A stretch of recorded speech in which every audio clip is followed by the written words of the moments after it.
Pastor Ed here with Daily Devotions for Tuesday, May the 2nd, 2023. Excuse me, I'm battling a little bit of a cold.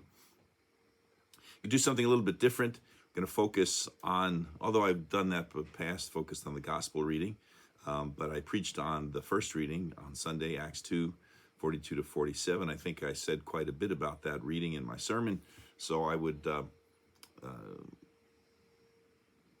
suggest to you that if you didn't watch the service, that you avail yourself of that opportunity. But we're going to talk about the gospel reading. It was Good Shepherd Sunday, so every year on the fourth Sunday of Easter, which is Good Shepherd Sunday, traditionally, there's a reading from John 10. This year, the reading was verses 1 through 10. So I'm going to read them now, and then tonight or today and in the days to follow, kind of unpack that a little bit and talk about some of the aspects of that reading, which, again, because I didn't preach on it, didn't have a chance to share with you. Again, John 10, verses 1 through 10. Jesus said, "Very truly, I tell you, anyone who does not enter the sheepfold by the gate, but climbs in by another way, is a thief and a bandit. The one who enters by the gate is the shepherd of the sheep. The gatekeeper opens the gate for him, and the sheep hear his voice. He calls his own sheep by name and leads them out. When he has brought out all his own, he goes ahead of them, and the sheep follow him because they know his voice. They will not follow a stranger, but they will run from him because they do not know the voice of strangers."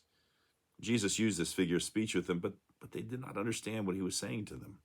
So again, Jesus said to them, "Very truly, I tell you, I am the gate for the sheep. All who came before me are thieves and bandits, but the sheep did not listen to them. I am the gate.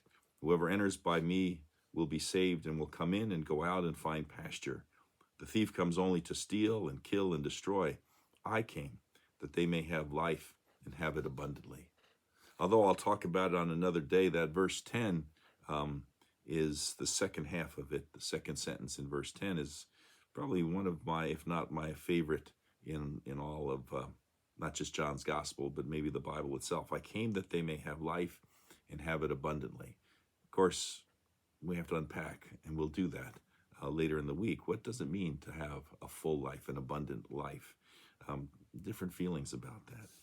But I want to talk today, and probably in the next couple of days, we come back to it again, on this idea of the sheep hearing the shepherd's voice. Most of us, myself included, probably don't have any experience whatsoever with sheep, but we do get a sense that that sheep hear their master's voice and will come to him and respond to him. So Lynn Anderson tells a story. Several years ago in Palestine, she writes, Carolyn and I rode a tour bus through Israel's countryside, nearly mesmerized as the tour guide explained the scenery, the history, and the lifestyle. In his description, he included a heartwarming portrayal of the ancient shepherd-sheep relationship. He expounded on how the shepherd builds a relationship with his sheep, how he feeds them and gently cares for them. He pointed out that the shepherd doesn't drive the sheep, but leads them, and that the shepherd does not need to be harsh with them because they hear his voice and follow, and so on. Well, he then explained how on a previous tour things had backfired for him as he was giving this same speech about sheep and shepherds. In the midst of spinning this pastoral tale, he suddenly realized that he had lost his audience. They were all staring out the bus window at a guy chasing a herd of sheep. He was throwing rocks at them, whacking them with sticks, and sicking the sheepdog on them. The sheep-driving man in the field had torpedoed the guide's enchanting narrative.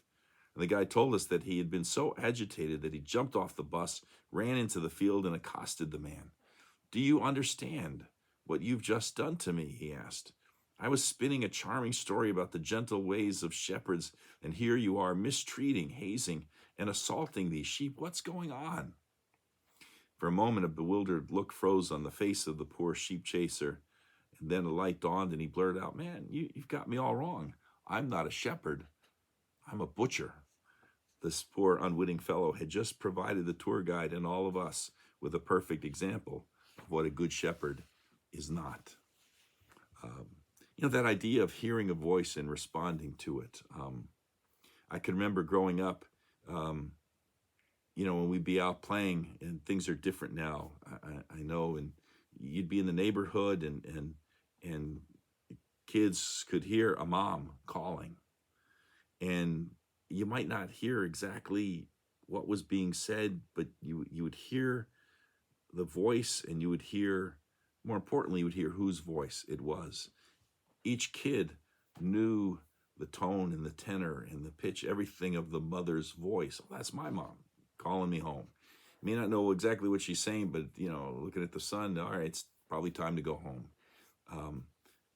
We learned how to respond to voices. My newest grandson, Ewan, we have this wonderful video, and Jeanette, my wife, his grandma, is talking to him in the video, and he's paying attention to her, and he's just focusing on her. And all of a sudden, out of camera range, you hear some noise, and then you hear my daughter, his mom, talking, and immediately his head turns.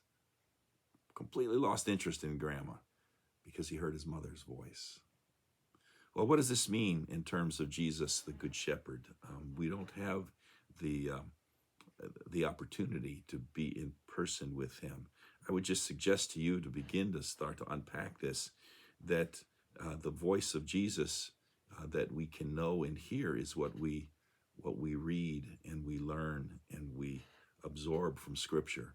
And so I'll just leave you on this thought. There are times when I hear church leaders, pastors, people saying things that just are not consistent with what I've heard, the voice of Jesus that I've heard all my life. And at this point in my life, in terms of when I started to study in seminary till now, I mean, it's fully 2/3 of my life at this point. And so I can tell when it's the voice of Jesus, in what has been written and what people are saying, and when it is not.